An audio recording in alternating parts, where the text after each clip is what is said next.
Bonjour tout le monde, j'espère que vous allez bien. Je suis ravie de vous retrouver encore une fois de plus pour une nouvelle vidéo. N'oubliez pas de vous abonner et de liker. Merci beaucoup pour les nouveaux abonnés aussi. Merci pour les vues et les partages. J'espère que tout le monde c'est une case de café ou c'est une case de thé. Parce qu'aujourd'hui, nous allons parler de un sujet sensible, muy bu Ndella Madior Diouf, un scandale bi nga xamantene jamono yi ni amna ko biir Sénégal. Donc on le voit un peu partout sur les réseaux sociaux ak ci internet bi et ceci est en rapport ak kërëm gi nga xamantene mom la jël def ko orphelinat di fa récupérer ay xalé pour jàppale leen et taxawu leen. Donc aujourd'hui si je fais cette vidéo, c'est à peu près pour donner mon avis, mais aussi faire une petite analyse par rapport à ce qu'on voit et ce qu'on entend. Si débute par rapport à une vidéo que Nogoy Kara avait faite, c'est pas elle qui a fait la vidéo, ça n'a que ben kuy liggéey fofu non ak Ndella Madior Diouf moo def vidéo bi Nogoy Kara demee pour rapporter des cadeaux à l'orphelinat. Donc mu filmé fofu non et on a vu ci image ay bébés yo xamantene ils sont vraiment amaigris, ay bébés yo xamantene qui sont malades, qui ont faim, ils ont perdu beaucoup de poids, malnutrition carrément, lañ gis avec des couches et déshabillés. Donc là les internautes se sont outrés par rapport à ça et il faut savoir que instant Dakar dafa xaw sedd. Donc comment on peut imaginer laisser des enfants comme ça seulement avec ay couches et aussi faibles dans une maison am ñoo xamantene dañ leen tegoon ci photo bi et il y avait rien pour les bloquer au cas où bu ñu borongo wala ñuy jéem a yóotu dara daano etc. Donc ça a créé vivement beaucoup de polémiques sur les réseaux et les gens se sont indignés et ont demandé à ce que nit ñi dem xool lan moo xew ci carrière de Ndella Madior Diouf, que les gens se posent des questions, qu'on commence à se demander c'est quoi le problème, pourquoi ces enfants ressemblent-ils à ça. Donc bi polémique bi commencé jël ampleur bi bari Ndella Madior Diouf a fait des sorties, donc jot na wax ak ay journalistes, def na tamit ay live ci li nga xamanteni mom modi page Facebook am, TikTok, etc. Vis-à-vis de ces interviews-là, elle a essayé de donner des explications par rapport à ce qu'on a vu sur les images, que qui liggéeyee fofu nonu par mégarde de filmer xalé yi alors que instant boobu xalé yi dañ doon waajal sangu etc. et que nous yi ñoo dul prendre soin des enfants wala duñu prendre soin de fi nga xamanteni mom modi fi xalé yi di nekk. Donc en grosso modo foot bi yëpp daf ko jël tek ko ci ñi nga xamanteni ñom ñoy nunu yi, mais aussi tek ko ci ñi nga xamanteni ñom ñoy pro Sonko yi, ndax mom japp na ni que gaay dañu bëgg jël affaire bi politiser ko parce que mom xam nañ ni que elle n'est jamais d'accord avec tout ce que Sonko dit etc. Donc explication bi ça a convaincu absolument personne et je pense que live bi mu def pour expliquer ça n'a fait qu'envenimer les choses parce que dafa créer encore plus de doutes ci ñi nga xamanteni ñom ñoy di mentalité sénégalaise. Donc plein de gens génn nañ ci ñenn ñi am nañu ko apporter sen soutien comme ci melni Bijou Ndiaye de la TFM etc. Et on peut comprendre d'après ce qu'elle explique que ça fait 15 ans que Ndella Madior Diouf di jàppale nit ñi par rapport aux enfants etc. Mais bon, quand ce genre de choses arrivent, c'est normal que les gens donnent leur opinion et que l'image aussi c'est négatif. Donc c'est normal qu'on se pose autant de questions à la fois.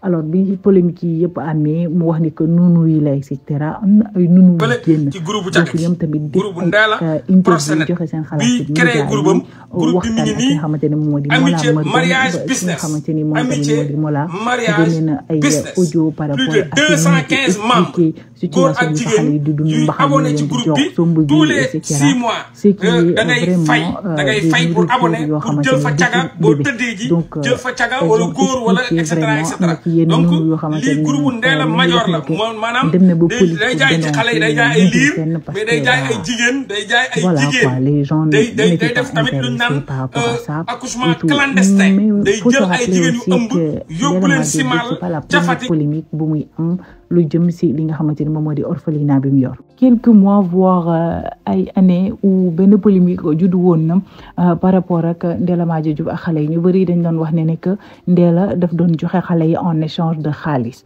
Donc bi fi wax bobu nonu jógee nit ñi commencé woon nañu woon poser wu des questions sur les réseaux sociaux mais elle avait répondu et puis ñi jàll ci leneen ça a pas pris ça a pas fait long feu voilà donc nit ñi dañ si wax vite fait puis ku nekk jàll ci leneen et c'est là sax d'ailleurs qu'elle a commencé vraiment à montrer li nga xamante ni moo di carrière man di wane ñi mu tuddee doom yi ba nit ñi di tooñ sax naan Ndella Madior moom du tuddee des personnes lambda borom doole lay tuddee xale yeeg et cetera et je trouvais que c'était un bon marketing parce que ça permettait aussi d'avoir plus de dons bu joxewee tur yi ci yi nga xamante ne ay borom tur yu màgg lañ et cetera. Cependant il y a une chose qu'il faut prendre en compte, c'est que quand il y a eu cette polémique là, personne n'a essayé d'aller vérifier ce qui se passait dans cette maison.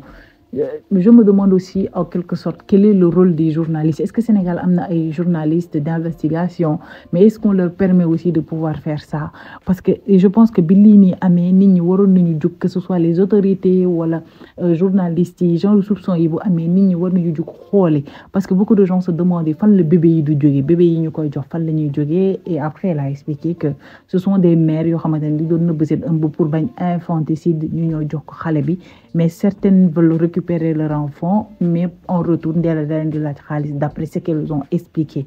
Donc mu nekk loo xamante ne les gens auraient dû se poser des questions, les gens auraient dû faire des recherches par rapport à ça xam lan moo nekk ci ginnaaw parce que Ndella Madior yàgg na di toog ci ay télé di wax carrément ni que ministère de l'éducation, ministère de l'enfance et cetera ñëwaguñu gisagu leen donc indi luñu ko aide et cetera. Ça veut dire que ni vérifier wuñu aussi que ni war na war a mën a yor orphelinat ku dem bay yore ay bébé. Je pense que ni war nga am agrément wala quelque chose qui prouve que tu as la capacité de pouvoir bien prendre soin des enfants. Nous yi fa nekk tamit ay personnes responsables lañ et cetera. Mais on dirait qu'il n'y a pas eu ce suivi par rapport à elle, sans pour autant compter que ñaata yoon la Ndella Madior Diouf toog ci télé di wax ne que genre dafa yor agence matrimoniale. Donc dafay def ay jigéen a góor ñuy rencontré wu am na benn groupe WhatsApp ku si bëgg dugg da ngay fay 10 000 francs pour entrer et chaque 6 mois da nga war a renouveler waat sa paiement pour mën a continuer nekk ci groupe bi et faire des connaissances. Personne n'a fait des recherches par rapport à ça te loolu ci yoon buñ ko tegee ci yoon la personne doit avoir une licence, quelque chose qui prouve que ni lii muy def nii war na ko def. Elle a aussi fait savoir que ni argent am na benn groupe boo xamante ni Ndella Madior immobilier là où elle va vendre des terrains et cetera fait si mal fi mu village bi mu dëkk et cetera. Loolu yëpp est-ce que des gens ont essayé de voir parce que certes c'est une femme battante, c'est une femme qui a un franc-parler, c'est une femme qui partage ses connaissances. Donc mën na dugg ci façon domaine bu nekk mais ci domaine bu mu dugg war na am suivi war nañ ko saytu et cetera parce que ça là c'est un trop laissé aller comme les Aïssatou Diop Fall wax. On a beaucoup trop laissé aller ba ça a dépassé les limites parce que lii nii mu génnee nii c'était juste benn vidéo boo xamante ne dafa rëcc dugg. Si c'était pas le cas personne n'allait en parler parce que tout le monde félicitait l'acte qu'elle a fait pour sauver des vies xale yi ni tax mu jël këram def ko orphelinat et cetera.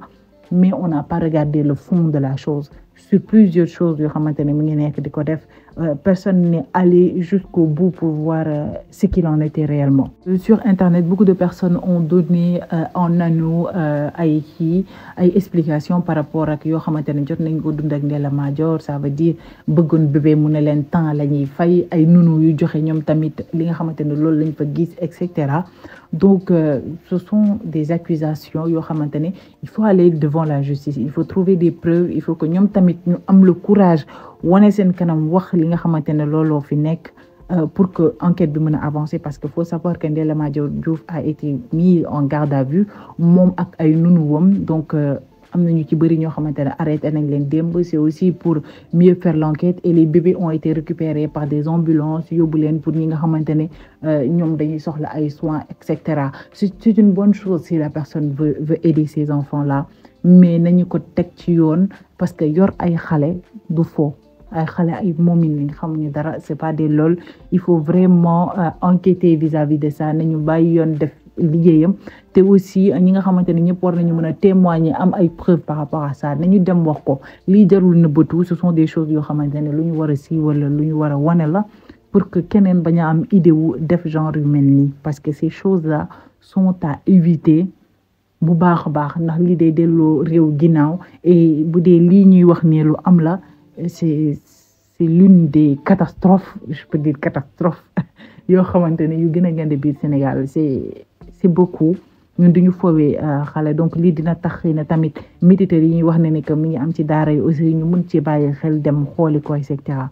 Bon bref voilà, c'était mon analyse et ma vision des choses. J'espère que la vidéo vous aura plu. C'était pas une vidéo plaisir, hein. N'oubliez pas cependant de vous abonner et de liker. Prenez bien soin de vous. Je vous fais de gros bisous. Mouah.